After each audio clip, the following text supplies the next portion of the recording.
Every civilization believes it will last forever. They build their temples, engrave their laws in stone, teach their children the names of their kings, and assume that the story they are living will continue. And then they vanish. Completely. Not just the people. And look at the size of that structure over there. It's incredible how well preserved these walls are. It is a collection of accidents, the things that happened to survive, the texts that were not burned, the cities that were not buried deep enough, the monuments that were not ground to rubble for construction material. For every civilization we have named, there are dozens we haven't found yet. And in the last 50 years, one by one, they have been surfacing, not from dusty textbooks, from LiDAR satellites scanning jungle canopies, from ground-penetrating radar sweeping fields, from the patient eye of a local archaeologist who noticed a ridge in the earth that curved just slightly too precisely to be natural. What they have found has not simply added chapters to the history books. It has torn some of those chapters out entirely. There is a kingdom in Africa with more pyramids than Egypt, whose warrior queens defeated Roman armies and negotiated peace on their own terms, and whose name most people could not tell you if you asked right now.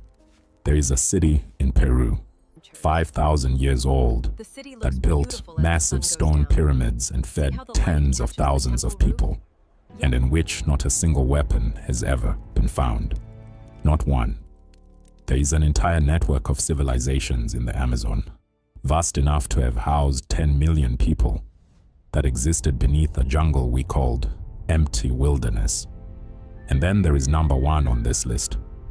A structure carved from stone 12,000 years ago, built before agriculture, before writing, before pottery, before the wheel, by people who, according to everything we thought we knew about human prehistory, should not have been capable of building anything at all. Stay until the end. Because number one does not just add to our understanding of history. It challenges the very sequence of how civilization began. Today, we count down the top 8 hidden civilizations ever discovered on Earth. The ones that made historians stop mid-sentence. The ones that required the textbooks to be revised. Let's begin. Number 8. Poverty Point, northeastern Louisiana, United States. Here is a question that archaeologists spent decades refusing to ask seriously. Who builds a monument larger than Stonehenge if they have no farms, no permanent home, no writing, and no reason to stay in one place? The answer, apparently, is the people of Poverty Point. Located along the banks of Bayou Macon in northeastern Louisiana, Poverty Point is a complex of earthworks constructed approximately 3,400 years ago, around 1400 BC, by a society of nomadic hunter-gatherers. Not farmers, not city dwellers. People who moved with the seasons, hunted their food, and, according to every prior assumption about such societies, lacked both the organizational capacity and the motivation to build anything on a grand scale. What they built is extraordinary. The site covers nearly 400 acres. At its center stands Mound A, a bird-shaped earthen mound rising 22 meters from the ground, nearly 200 meters in length, one of the largest earthen structures in all of North America. Surrounding it are 6 concentric semicircular ridges, each up to 2 meters in height, stretching nearly a kilometer from end to end. The entire complex is aligned to the cardinal directions, with a precision that required careful astronomical observation. A 2011 study published in the journal Geoarchaeology proposed that Mound A may have been constructed in as little as 30 to 90 days. To achieve that, workers would have needed to move approximately 238,000 cubic meters of earth by hand, in baskets, without any wheeled transport, without metal tools, and without domesticated animals doing any of the hauling. That is roughly the equivalent of 50 Olympic swimming pools worth of compacted soil, moved by human hands in a matter of weeks. Poverty Point was designated a UNESCO World Heritage Site in 2014. Archaeologists have been excavating it for over 70 years, and they still cannot tell you with certainty who these people were, where they came from, how they organized such an enormous labor force, what the site was for, or why, after all of that effort, they left. They came, they built something that required extraordinary collective intelligence and effort, and then they walked back into the wilderness, leaving a monument that would stand untouched for 34 centuries. Number 7. Caral, the Super Valley, Peru. The year is 3000 BC. In Egypt, the pharaohs are beginning to consolidate power along the Nile. In Mesopotamia, the Sumerians are refining the world's first writing system. In the Indus Valley, the first great planned cities are being laid out. And on the other side of the planet, in a dry coastal valley in what is now Peru, a civilization is building pyramids, not as a metaphor. Actual, massive stone pyramids. 6 of them. The largest, known today as the Pyramid Maya, rises 18 meters high and covers an area the size of 4 city blocks. The city surrounding it, called Caral, is the oldest known civilization in the Americas, and it is as old as ancient Egypt. Peruvian archaeologist Ruth Shady Solis began excavating the site in the late 1990s, often working with minimal funding, borrowing money to pay her team, battling bureaucratic indifference and professional skepticism from a field that simply did not believe a civilization of this scale could have existed in the Americas at this time. What she uncovered dismantled that assumption completely. Caral dates to approximately 3000 to 2600 BC. Its population exceeded 20,000 people. It had large public plazas, irrigation canals drawing water from the nearby Super River, complex administrative buildings, and evidence of a rich musical culture. Archaeologists excavating the site found 32 flutes, each carved from the bones of condors and pelicans, tuned to specific pitches, and buried as ritual offerings. Caral was not an isolated settlement. It was the largest center of what archaeologists now call the Norte Chico civilization, a network of more than 30 significant sites spread across 1,800 square kilometers of river valleys along the Peruvian coast. Some of these sites were functioning simultaneously with Caral, creating an interlocked society of remarkable size and sophistication. But the detail that has unsettled scholars and continues to generate discussion is this. In 30 years of excavation across Caral and the broader Norte Chico civilization, not a single weapon has ever been found. Not one arrowhead, not one club, not one fortification wall, not one mass burial consistent with combat. Shady Solis, speaking to the BBC in 2002, described Caral as a civilization built on commerce and cooperation rather than conquest.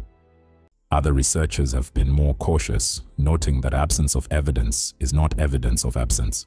But after 3 decades, the absence remains. A civilization contemporaneous with ancient Egypt, of comparable scale and sophistication, that appears to have expanded, traded, and organized itself without the use of violence. What we make of that says as much about us as it does about them. Number 6. Çatalhöyük, Central Anatolia, Turkey. Imagine a city of 10,000 people with no streets, no roads, no alleyways, no central plaza, no market district, no palace, no temple, just thousands of mud brick houses pressed so tightly together that the exterior walls of the city form a continuous unbroken surface. The only way to move through the city is across the rooftops. You reach your home by crossing your neighbor's roof. You enter through a hole in the ceiling. You descend a wooden ladder into a single rectangular room where your family cooks, sleeps, socializes, makes art, and buries its dead. Literally, beneath the floor, the bones of your grandparents lie under your feet. This is Çatalhöyük, located on the Konya Plain in central Turkey, and it is one of the oldest large human settlements ever discovered. It dates to approximately 7,500 to 5,700 BC, making it over 9,000 years old. At its height, it sheltered between 8,000 and 10,000 people, a population that would not seem remarkable today, but was staggering in a world that had only recently, tentatively, begun to practice agriculture. British archaeologist James Mellart discovered the site in 1958 and excavated it through the 1960s, producing findings so controversial that his work became entangled in accusations of forgery and professional scandal for decades afterward. Later excavations led by Stanford archaeologist Ian Hodder, beginning in the 1990s and continuing for over 25 years, confirmed and extended the original findings and produced a clearer picture of what life at Çatalhöyük actually looked like. What that picture showed defied almost every model of early human social organization. There are no signs of hierarchy at Çatalhöyük. Every house is roughly the same size. There is no rich neighborhood and no poor one. Analysis of the skeletal remains buried beneath the floors shows similar diets across the population, similar patterns of physical labor, and similar access to resources between men and women, young and old. No individual burial stands out as significantly wealthier or more elaborately honored than any other. No king, no priesthood, no warrior class, no administrative elite. For nearly 2,000 years, somewhere between 8 and 10,000 people organized themselves, fed themselves, built and maintained a city, engaged in long-distance trade, created remarkable art, and apparently did all of this without anyone being formally in charge. Hodder has described Çatalhöyük as one of the earliest and most sustained experiments in egalitarian communal living in the archaeological record. Around 5,700 BC, after roughly 1,800 years, the city was abandoned. The people dispersed. The site sank beneath the soil of the Anatolian plain, and it stayed there, perfectly preserved, for 9,000 years. Number 5. The Liangzhu culture, Eastern China. In 2019, after years of evaluation, the archaeological site of the Liangzhu culture was inscribed as a UNESCO World Heritage Site. The official citation used language that is unusually direct for a heritage body. It described Liangzhu as evidence of a state-level society with a unified belief system, existing in China more than 5,000 years ago.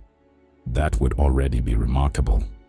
But it was a separate scientific finding published in the Proceedings of the National Academy of Sciences in 2017 that stopped the archaeological community. The Liangzhu civilization, centered near what is now Hangzhou in eastern China, built a hydraulic water management system. Not a dam, not a canal. A system of dams, levees, diversionary channels, reservoirs, and water gates covering more than 100 square kilometers, designed to control seasonal flooding across the entire lower Yangtze Delta. The lead researcher, Christoph Zolichka, of the University of Bremen, called it the most complex hydraulic engineering project of the prehistoric world.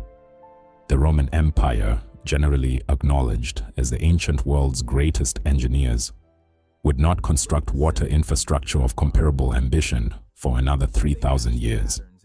Liangzhu city itself covered approximately 3 square kilometers and functioned as the administrative center of a network of settlements across hundreds of kilometers. Its people produced jade objects of extraordinary refinement, including ritual Kong tubes and bidiscs whose precise geometric symmetry and polished surfaces remain difficult to replicate even with modern tools. These objects appear at sites across a wide region, suggesting a unified belief system, a shared ritual language, and a trade network of significant reach. And then, around 2300 BC, Liangzhu vanished, suddenly, completely. A 2021 study published in the journal Science Advances found the answer buried in the sediment layers at every Liangzhu site simultaneously. a thick deposit of flood material consistent with a catastrophic inundation, likely the result of an extreme monsoon event that struck the entire region at the same time. The civilization that had spent centuries mastering the management of water was, in the end, destroyed by it. The jade objects remain, the dams are still partially visible, and the city they built is still being excavated 5,000 years after the flood. We are halfway through this countdown, and what lies ahead is more extreme, more baffling and more history-shattering than anything we have covered so far. Every entry from here on rewrites something fundamental. If you want to keep exploring the most extraordinary discoveries in human history, hit subscribe now. We release new episodes every week. And make sure you stay for number 1, because it does not just rewrite history. It rewrites the very definition of civilization. Number 4. The Lost Amazon Civilizations. South America. For centuries, Western historians and anthropologists described the Amazon rainforest in a particular way. They called it a pristine wilderness, a primal, untouched jungle where small, isolated tribes lived in simple harmony with their environment, largely unchanged since the earliest human migrations into South America. The population density was low, the technology was basic, and the idea of large, complex, organized civilization in the Amazon was considered essentially impossible. The jungle was too dense, the soil too poor, the environment too challenging. This entire framework was wrong. In 2018, a team of researchers used LIDAR, light detection and ranging, a laser mapping technology that fires millions of pulses of light from an aircraft and measures their return, to survey areas of the Bolivian Amazon. LIDAR can see through vegetation, mapping what lies beneath the canopy at centimeter-level precision. What the scans revealed beneath the jungle in the Llanos de Mojos region was not scattered campsites. It was infrastructure, interconnected urban centers with raised causeways stretching hundreds of kilometers, public plazas, ceremonial mounds, sophisticated earthworks for water management, and a density of construction that implied not hundreds, but hundreds of thousands of people. The research team, led by Heiko Prümers of the German Archaeological Institute, identified at least 26 distinct urban centers across the survey area. The largest sites contained populations the researchers estimated in the thousands. A separate study published in Nature in January 2022 revealed an even more significant discovery in the Upano Valley of Ecuador, the oldest and largest known complex in the entire Amazon, dating to 2500 BC, with a central site covering 300 hectares surrounded by an agricultural and residential network spanning 300 square kilometers. The site predated the previously assumed beginning of complex Amazonian civilization by 2,500 years. Across the broader Amazon basin, the cumulative picture emerging from LIDAR surveys, soil analysis, and archaeological excavation now suggests that somewhere between 8 and 10 million people may have lived in what Europeans encountered as virgin jungle. Dr. Jonas Gregorio de Souza of the University of Exeter, speaking in 2018, offered an observation that has become one of the most discussed ideas in Amazonian archaeology. The forest we see today is, in significant part, an artifact of the civilization we forgot existed. The tree species that dominate the Amazon, the Brazil nut, the cacao, the acai palm, the rubber tree, are disproportionately concentrated around the ruins of these lost cities. For millennia, these civilizations planted, cultivated, and managed the forest.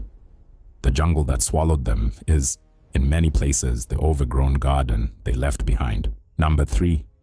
Mohenjo-Daro and the Indus Valley Civilization, Pakistan and northwestern India. The year is 2500 BC. In Egypt, the Great Pyramid of Giza is under construction. In Mesopotamia, the Akkadian Empire is beginning to form.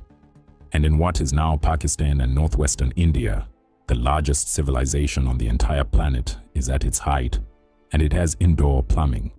The Indus Valley civilization covered approximately 1.25 million square kilometers, a territory larger than ancient Egypt and Mesopotamia combined. At its peak, it is estimated to have housed between 1 and 5 million people across hundreds of settlements. Its two largest cities, Mohenjo-Daro and Harappa, each had populations between 40,000 and 80,000 people, making them among the most populous urban centers anywhere on Earth at the time. Mohenjo-Daro, excavated by British and Indian archaeologists beginning in 1921, follows a precise grid plan laid out with a regularity that would not be seen again in urban planning until the great cities of the classical period, 2,000 years later. Streets run at right angles, aligned to the compass points. Residential neighborhoods are separated from industrial areas. Houses are built from standardized kiln-fired mud bricks in a single set of dimensions used consistently across the entire civilization, from sites near the Himalayas to ports on the Arabian Sea. Each house has access to a drainage system. Covered brick sewers run beneath the streets, connected to individual home drains, channeling waste and wastewater out of the city. Flush toilets in 2500 BC were not a luxury feature. They appear to have been standard. The scale of this civilization's organization is difficult to overstate. A standardized system of weights and measures, consistent across thousands of kilometers, made trade and taxation uniform across the entire civilization. Artifacts from Mohenjo-Daro have been found in Mesopotamia. Artifacts from Mesopotamia have been found in Indus Valley ports. This was not an isolated culture. It was a trading empire. And then the mystery deepens. Because for all of this sophistication, no royal palace has ever been found at any Indus Valley site. No king's tomb. No monumental military fortification.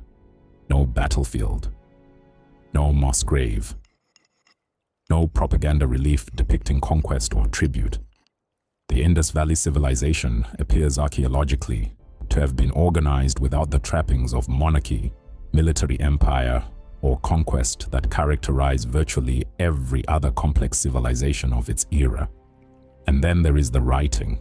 The Indus script remains one of the last major undeciphered writing systems on Earth. More than 4,000 inscribed objects have been recovered. The inscriptions appear on seals, tablets, pottery, and tools. Scholars have been attempting to decode the script for over a century. As of today, not one inscription has been successfully translated. We do not know what language these people spoke. We do not know what they called their cities. We do not know who governed them or how. We do not know their myths, their laws, or their prayers. Around 1900 BC, this civilization quietly declined. The cities were not burned. There is no evidence of invasion or mass death. The population appears to have dispersed gradually into smaller settlements. And then, the Indus Valley civilization simply ceased to be. The greatest civilization we cannot fully read, built by people whose names we will never know. Number 2. The Kingdom of Kush, Sudan. Here is a fact that tends to stop people.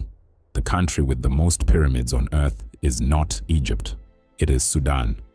While Egypt has approximately 130 pyramids, Sudan has more than 200. They are steeper than Egyptian pyramids, with narrower bases and sharper angles, and many are decorated with elaborate carved reliefs. They are the legacy of the Kingdom of Kush, also known historically as Nubia, a civilization that flourished for more than 3,000 years along the Upper Nile, south of Egypt. It is a civilization that Western scholarship systematically underrepresented for generations, and whose story is only now receiving the prominence it deserves. The Kingdom of Kush was not a lesser civilization influenced by Egypt. At its height, it conquered Egypt. In 747 BC, the Nubian king Pierre assembled his army, marched northward along the Nile, and defeated every Egyptian ruler who stood in his way, unifying the entire Nile Valley under Nubian rule and establishing what Egyptologists call the 25th dynasty. known as the reign of the Black Pharaohs. For nearly a century, Nubian kings ruled Egypt. They adopted Egyptian religious traditions, built more pyramids than any pharaoh of the preceding 5 centuries, and oversaw a cultural renaissance that Egyptologists now describe as one of the most significant revival periods in Egyptian history. The kingdom that Tepe ruled from its capital at Meroe in what is now Sudan had already been a sophisticated civilization for centuries before the conquest of Egypt. Meroe had ironworking technology that spread across sub-Saharan Africa. It had its own writing system, the Meroitic script, which remains only partially deciphered. It had a distinctive artistic tradition, a complex theology, and a trade network reaching from Rome to the Arabian Peninsula. But the detail that has most captured modern attention is the role of women. The kingdom of Kush was, at various periods, ruled by warrior queens called Kandakes, often rendered in English as Candace. These were not ceremonial rulers. They commanded armies in the field. When the Roman Emperor Augustus dispatched a military force to seize Nubian territory in 24 BC, the ruling Candace, a queen named Amani-Renas, who had already lost an eye in battle, led the Kushite counter-offensive. Her forces defeated the Roman army, seized the Roman frontier town of Sienne, and carried the bronze head of an Augustus statue back to Meroe as a trophy, where it was buried beneath the steps of a temple so that Kushites could walk over the face of the emperor every day. The Roman historian Strabo documented the peace treaty that followed. Its terms were dictated by Amani-Renas. The Romans returned everything they had taken and agreed to waive the tribute they had demanded. The kingdom of Kush endured until the 4th century AD. Its pyramids still stand in the Sudanese desert near Meroe. They are the most numerous pyramids on Earth, and they have spent 2,000 years waiting for the world to look in the right direction. Before we reveal number 1, we want to hear from you. Drop a comment and tell us which civilization on this countdown surprised you most. We read every comment. And now, the discovery that forced archaeologists to tear up the first chapter of human history entirely. Number 1. Gobekli Tepe, southeastern Turkey. Let's be precise about the numbers, because the numbers are what make this impossible to dismiss. Gobekli Tepe is located in the Taurus Mountains of southeastern Turkey, near the modern city of Sanliurfa. It was first recognized as a significant archaeological site in 1994 by German archaeologist Klaus Schmidt of the German Archaeological Institute, who was directed there by a local shepherd. Schmidt spent the next 20 years of his life excavating it. Before he died in 2014, he said that what he found changes everything we thought we knew. He was not exaggerating. Gobekli Tepe dates to approximately 10,000 BC, 12,000 years ago. Stonehenge was built 5,000 years ago. The Great Pyramid of Giza was built 4,500 years ago. The Sumerian writing system, which we have long called the birth of civilization, emerged around 3,500 BC, 5,500 years ago. Gobekli Tepe predates all of them. It predates pottery. It predates the wheel. It predates agriculture, the cultivation of crops and the domestication of animals that we have always understood to be the foundational precondition for everything that followed. Gobekli Tepe does not fit anywhere in the accepted sequence of human development. It simply should not exist. And what was built there 12,000 years ago? Monumental architecture of extraordinary sophistication. The site contains at least 20 circular stone enclosures, each constructed around pairs of massive T-shaped limestone pillars. The largest pillars stand up to 6 meters tall. Some weigh as much as 20 tons. The surfaces of these pillars are carved with detailed, skillfully executed reliefs. Foxes, boars, vultures, scorpions, snakes, cranes, wild ducks, and abstract symbols that researchers have been attempting to decode for 30 years. The quality of the carving is not primitive. It reflects skill, patience, planning, and a symbolic vocabulary of considerable depth. The limestone for the pillars was quarried from bedrock outcrops as far as 100 meters from the construction site. It was cut, shaped, transported, and raised into vertical position, without the wheel, without metal tools of any kind, without domesticated animals to assist, without, as far as anyone can determine, permanent habitation at the site itself. Because here is what makes Gobekli Tepe uniquely destabilizing. There are no houses, no storage pits, no evidence of permanent settlement. The people who built this were not living here. They came from somewhere else, built something that required the organized labor of hundreds of workers, sustained over months or years, and then they left. Archaeologists have found animal bones and stone tools suggesting repeated intensive occupation during construction phases and evidence of large-scale feasting consistent with the mobilization of a large workforce. But no one lived at Gobekli Tepe. It was a gathering place, a sacred site, a destination. Klaus Schmidt proposed a theory before his death that has since become the most discussed idea in prehistoric archaeology. He argued that Gobekli Tepe inverts the sequence we have always assumed. For generations, the accepted narrative was first agriculture, then surplus food, then population growth, then the division of labor, then civilization, and finally, once enough social complexity existed, the construction of temples and monuments. Schmidt said Gobekli Tepe proves the opposite is possible.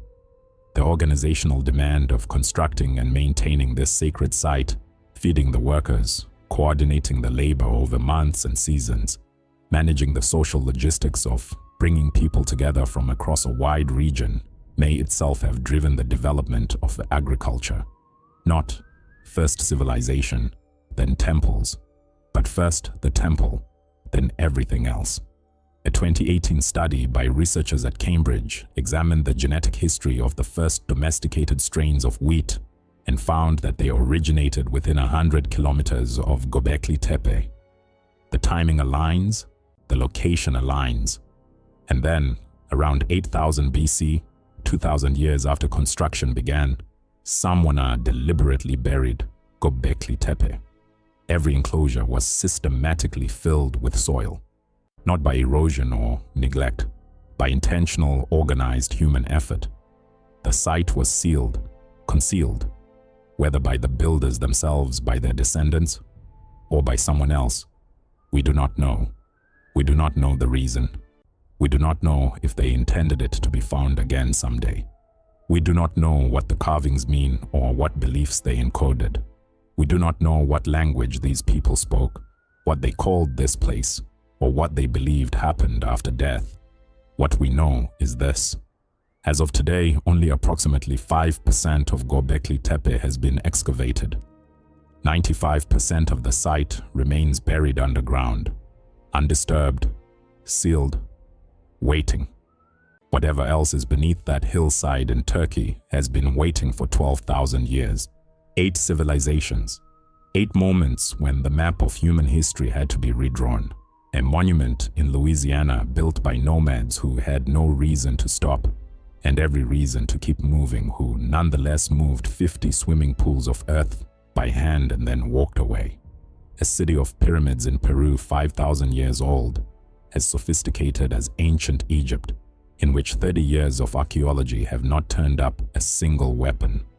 A rooftop city in Turkey where 10,000 people lived as apparent equals for nearly 2,000 years, entering their homes through holes in the ceiling. A hydraulic empire in China that managed entire river systems more effectively than Rome would 3 millennia later, before disappearing beneath the flood it had spent centuries controlling. Cities of millions hidden under the Amazon canopy in a jungle that European colonizers called empty wilderness, the most carefully planned civilization in ancient history, whose language remains unreadable, whose rulers remain nameless, whose great cities had indoor plumbing when most of the world was living in mud. A kingdom of warrior queens in Sudan with more pyramids than Egypt, whose story was buried by the same Western scholarship that Egypt's fame depended on. and a temple 12,000 years old, built by hunter-gatherers with stone tools before agriculture existed, that may be the single oldest piece of evidence for organized human spiritual life on Earth. These are not footnotes in the margins of history. These are the missing chapters of the main story. The civilization we think we know, the Egypt, the Greece, the Rome, is a sliver of what humanity has actually built, lost, buried, and left behind on this planet. For every Gobekli Tepe that has been found, there are almost certainly others still sealed beneath the soil, the ice, the ocean floor, the jungle canopy. The question is not whether there is more to discover. There is always more. The question is whether we are ready to accept that the human story is far older, far larger, and far stranger than anything we were ever taught in school. Leave us a comment and tell us, which of these 8 civilizations changed your perspective the most? And if you want to keep exploring the hidden history of this world, subscribe. New episodes every week. We will see you in the next one.